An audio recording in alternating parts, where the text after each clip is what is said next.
Bom dia, vamos começar este ano letivo com mais um resumo desta matéria que se chama, a que eu dei o nome de comunicação inteligente, uma comunicação que não é simples, é bastante elaborada porque pretende aproximar-se o mais possível da realidade, que também a realidade em si nunca é simples.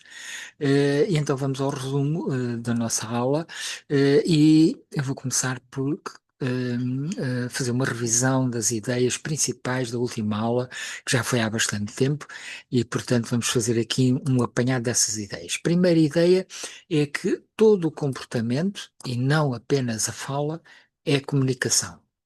Em todo o comportamento em interação, isto é, sempre que há outras pessoas que estejam presentes. E porquê?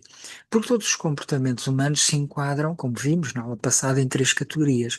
Ou são comportamentos verbais, ou não verbais, ou paraverbais. Qualquer destes três comportamentos tem valor comunicacional. Um silêncio, por exemplo, que é a comunicação paraverbal, um silêncio pode ter estar carregado de significado comunicacional. Podemos comunicar muito através do silêncio. Portanto, como todos estes comportamentos têm um valor comunicacional, não fica nenhum de fora, e, portanto, todo o comportamento, a interação, volto a acentuar a interação, é comunicação. Uma segunda ideia que é, em toda a comunicação manifesta-se uma relação. Em toda a comunicação. E porquê? Porque todo o ato com valor comunicacional implica sempre relacionarmos com alguém. Se quer ele esteja presente, quer esteja distante, como por exemplo fazemos uma gravação e queremos enviá-la para outra pessoa. Portanto, há sempre uma relação que fica implícita. E essa relação transparece sempre, tanto no conteúdo daquilo que se diz, como na forma como o dizemos. Outra ideia principal é que na comunicação tudo influencia tudo. A influencia B, a pessoa A influencia a pessoa B, a resposta da pessoa B influencia a resposta da pessoa A. Ambas as pessoas, A e B, ambas são influenciadas pelo contexto e este contexto é influenciado por A e B. Portanto, tudo influencia tudo. Ora, isto implica que nós só sabemos o que se passa numa relação entre A e B quando conhecemos vários destes elementos. Ou seja, quanto melhor conhecermos, porque não é impossível sempre conhecermos completamente, não é? Quanto melhor conhecermos as pessoas A e B, quanto melhor conhecermos o contexto passado e presente dos dois, e quanto melhor conhecermos as influências que existem entre todos estes elementos. Claro que, complicado, sem dúvida. Conseguimos saber isto tudo sempre? Não, não conseguimos. Então, o que é que devemos fazer? Bom, primeiro, querer evitar a injustiça de fazer julgamentos que não são verdadeiros. Primeiro, querer evitar essa injustiça. E depois ser humilde nesses nossos julgamentos. Como? Partindo sempre do princípio de que não sabemos tudo. O que é absolutamente seguro, porque nós de facto nunca sabemos tudo.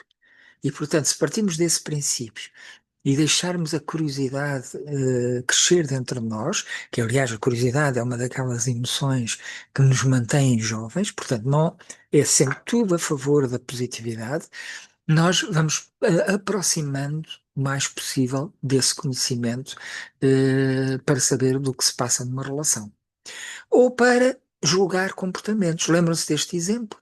Era o etologista, o Conrad Lorenz, que numa das suas experiências ele abaixava-se, grasnava para falar com os patinhos, olhava para trás e o quintal dele tinha umas sebes e uma vez ele apercebeu-se que as pessoas do lado de fora da rua olhavam para ele com um ar absolutamente espantado porque não viam os patinhos e então interpretavam provavelmente que estava ali um maluco a andar de um lado para o outro a grasnar, etc. Portanto, isto porque é que essas pessoas não tinham conhecimento do contexto em que esse comportamento de Conrad Lorenz se desenvolvia. Bom, como é que conseguimos compreender corretamente estes comportamentos, todos os comportamentos, e não lhes atribuir qualidades falsas? Esta que é é a grande questão aqui. E consegue-se isso ampliando a nossa observação para as relações entre a pessoa e as outras pessoas, ou a pessoa e o contexto. Tanto o contexto presente como o passado, como já referi atrás. Porquê focar então, porquê é que esta teoria da comunicação foca-se então nas relações? Pensemos no conceito de liderança. Que características tem um líder? Carisma, autoridade, domínio, controle, que são características individuais que normalmente estão associadas a um grande líder.